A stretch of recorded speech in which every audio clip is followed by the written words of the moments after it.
JoJo Battle Tendency é uma sequência direta dos acontecimentos do Phantom Blood. Acompanhamos aqui as aventuras de Joseph Joestar, neto do protagonista da parte anterior. Aqui na parte 2 temos uma expansão da história, onde iremos descobrir mais sobre os mistérios por trás da terrível Máscara de Pedra, desde a sua criação até a sua verdadeira finalidade. Como dá para perceber, JoJo é um caso bem especial no ramo de animes e mangás, porque, bom, não é todo dia que uma obra continua após a morte do seu protagonista. JoJo se agrega a um sistema bem simples, mas ao mesmo tempo bem ousado, que é ir adicionando novos protagonistas a cada parte subsequente. Isso pode parecer inicialmente meio estranho, mas acaba que a longo prazo isso foi extremamente benéfico à franquia. E bom, o vídeo de hoje é sobre a parte 2. Antes de qualquer coisa, eu gostaria de agradecer a todo o apoio que vocês deram no vídeo anterior. Realmente eu fiquei impressionado com o engajamento. E caso queiram mais JoJo aqui no canal, deixa o like, comenta e se inscreve, que fazendo isso eu vou entender que vocês querem mais JoJo. Sem mais delongas, vamos pro vídeo! Como eu disse anteriormente, JoJo Parte 2 é uma sequência direta da Parte 1. O trama se desenrola quando é descoberta a presença de seres ancestrais, possivelmente criadores das Máscaras de Pedra, essas que trouxeram tanto terror lá no Phantom Blood. Bizarramente, esses seres, mesmo estando em um estado petrificado, ainda demonstram temperatura corporal e metabolismo, ou seja, eles estão de algum modo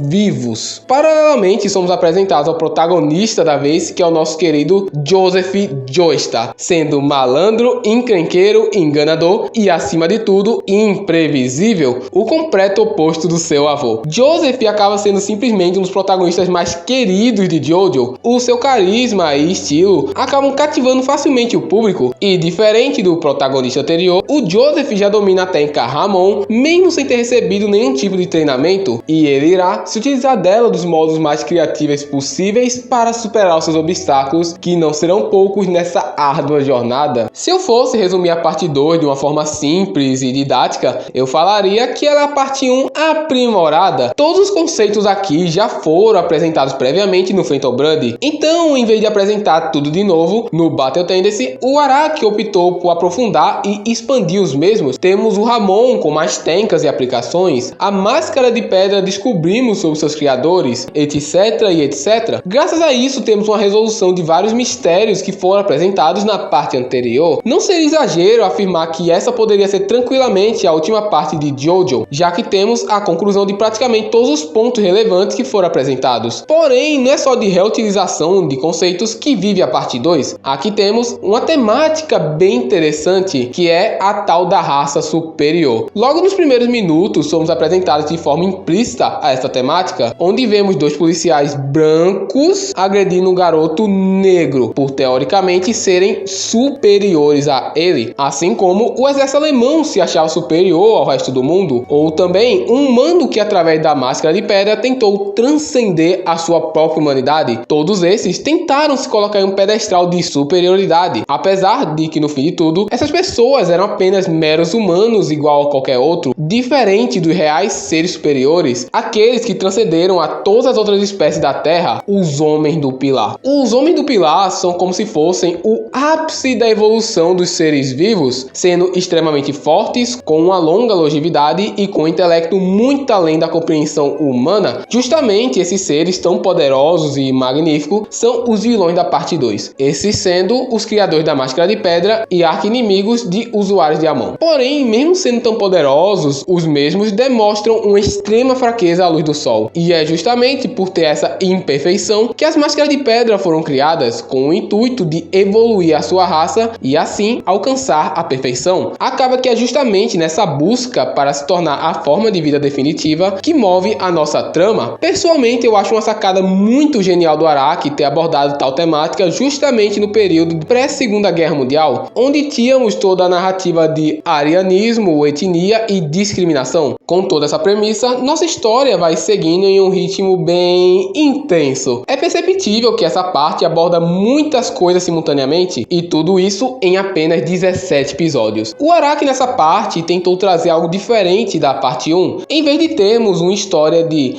vamos seguir em linha reta até chegar no castelo do vilão malvadão, temos uma narrativa mais flexível, onde os personagens vão se deslocando para os mais diversos lugares. Tal abordagem é com certeza uma boa sacada, temporada, já que assim teríamos uma grande variedade de cenários, mas a execução não é feita de um modo tão satisfatório, já que esses lugares acabam não importando verdadeiramente na narrativa, diferente da parte 1, em que a localidade tinha ligação com o nosso vilão e protagonista. Na verdade, Battle Tendency acaba tentando agregar vários conceitos novos aqui, principalmente coisas relacionadas a obras de aventura. Por isso, temos a mudança narrativa de uma obra que se assemelha a um terror com vampiros para algo mais Indiana Jones da vida. Outra coisa que teve alteração comparada à parte anterior é nos acompanhantes do nosso protagonista, os denominados pela comunidade Joe Bros. Eles estavam já na primeira parte, porém de um modo muito raso, em que basicamente só serviam para ocupar espaço. Mas em Battle Tendency temos um aprimoramento nesse quesito. Os personagens que vão acompanhando Joseph ao decorrer da parte contêm muito mais personalidade e participação, mas... cara, me dói falar, mas o Araki não sabia fazer a obra com mais de um protagonista. Os personagens, por mais que sejam marcantes e divertidos, eles não conseguem ter uma participação satisfatória. O Caesar, que é basicamente o segundo protagonista, não faz quase nada aqui. Seu único feito real é aquela batalha incrível contra o Amon, mas que infelizmente ele perdeu, cara.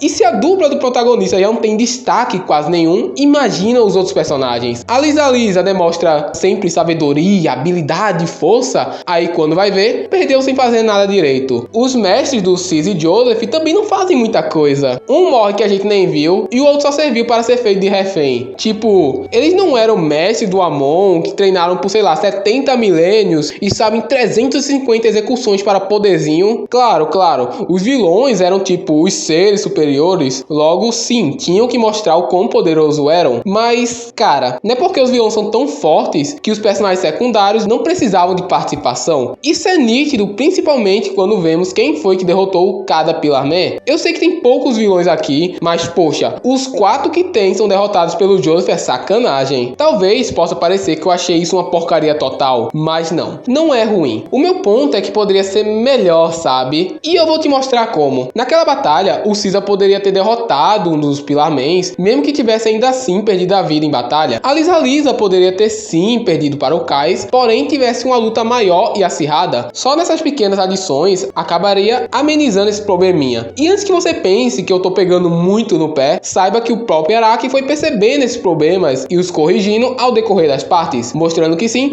isso era um problema real. Porém, infelizmente, esse pequeno problema é totalmente contornado graças às batalhas daqui. Em obras de superpoderes é muito complicado fazer batalhas que são boas de verdade. Uma boa batalha é muito mais do que lançar uma bola de energia e explodir o inimigo. Uma boa batalha é aquela que te envolve e surpreende através das estratégias e coreografia. E justamente nesse ponto, Battle Tendency tem uma evolução gritante em comparação à sua parte anterior. O Ramon, mesmo que ele seja um poder interessante com várias aplicações, lá no Fatal Brand ele era usado de um modo mais limitado, já que é outro nível. O Araki simplesmente usa toda a sua criatividade para nos surpreender com a imprevisibilidade de cada movimento, intercalando entre o poder Amon e estratégias milaborantes. O cenário se torna quase uma arma na mão desse autor. Simplesmente quando a luta começa, você não tem como saber como será a sua conclusão. Essas características, junto da bizarrice sem fim dessa obra magnífica, torna simplesmente um show à parte cada confronto. Tranquilamente poderíamos ficar discutindo horas e mais horas sobre todas as estratégias inacreditáveis que aparecem aqui. E eu sei que eu já falei anteriormente aqui no canal, mas eu vou repetir. O Araki é um gênio incontestável, pensa num cara criativo. Certo, acredito que até então trabalhamos boa parte dos pontos da parte 2. E agora vamos entrar no último ponto do vídeo, que é sobre os vilões, final da obra e como tudo isso consegue se encaixar com a premissa. Como eu falei anteriormente, o tema principal daqui é sobre a raça superior. A motivação dos vilões é se tornar os seres perfeitos, e isso é o que move nossa trama. Graças a isso, a motivação dos vilões acaba sendo bem rasa. Ok, eles querem virar a forma perfeita, mas isso vem muito mais do Kais, o líder dos Homens do Pilar, do que os outros membros. E mesmo o próprio Kais, a gente não vê muito sobre ele na obra. A sua motivação e objetivos posteriores acabam não sendo muito explorados. Na verdade, com todo respeito, ele é provavelmente o vilão mais esquecível da franquia. Não estou falando que o Kais é ruim, não. Ele tem uma boa presença, um design muito bonito, mas se colocarmos ele do lado dos outros vilões aqui de Jojo, fica difícil difícil pro nosso meninão, né? Interessantemente, o Kais tem algumas características que acabam aprofundando, como o fato de não machucar outros seres, tirando os humanos. Isso acaba fazendo várias pessoas terem conclusões errôneas sobre a índole do Kais, acreditando que ele seria um tipo de naturalista, que após se tornar um ser perfeito, iria viver em um mundo sem humanos, em harmonia completa com a natureza. Mas hoje em dia, a visão mais comum dos fãs sobre isso é que na verdade o Kais não quer necessariamente proteger os animaizinhos, já que ele se sente do mesmo nível desses seres. Uma cena que é fortemente usada como evidência para isso é que após ele se tornar o ser perfeito, ele acaba matando brutalmente um esquilinho, mostrando que agora teoricamente ele estava em um nível superior. Claro, tudo isso é só teoria de fãs e está aberto a interpretações. Inclusive, falando em interpretações, temos o final da parte 2, que é justamente o confronto entre o Joseph e o Kais em sua forma perfeita. Sabe tudo aquilo que eu fui falando sobre a raça definitiva e essa busca por se tornar mais e mais superior? Aqui no final temos a conclusão geral entre todos esses pontos. O Kais acaba se tornando a forma de vida suprema, sendo detentor agora de todas as habilidades dos seres vivos e não possuindo mais fraqueza ao sol. Sinceramente, não seria exagero falar que naquele pequeno planeta ele se tornou um deus. E é justamente por tamanho poder que ele acaba trazendo a sua própria ruína, sendo literalmente jogado no espaço por uma erupção que ele mesmo causou. Podemos tratar isso como uma metáfora para o próprio planeta Terra tentando expulsar o Kais, mostrando que mesmo um ser tão poderoso e teoricamente perfeito, perante a grandiosidade do universo, ele não era absolutamente nada, tendo um dos finais mais horríveis que um vilão poderia sonhar em ter. E com o final dessa obra, estamos encerrando o vídeo também. JoJo's Bizarre Adventure Parte 2 acaba sendo uma experiência muito sólida, apesar dos seus pequenos deslizes. Nessa parte, tivemos a conclusão de todas as coisas que ficaram abertas lá no Fatal Blood, com um final realmente emocionante. Particularmente, eu recomendo muito, principalmente se você gostou da parte anterior. Caso se interessou, JoJo Bizarre Adventure está disponível lá na Netflix com uma dublagem fabulosa. Obrigado por assistir até aqui, e caso queira mais vídeo de JoJo no canal, deixe aí nos comentários, beleza? É isso aí, pessoal, valeu, falou!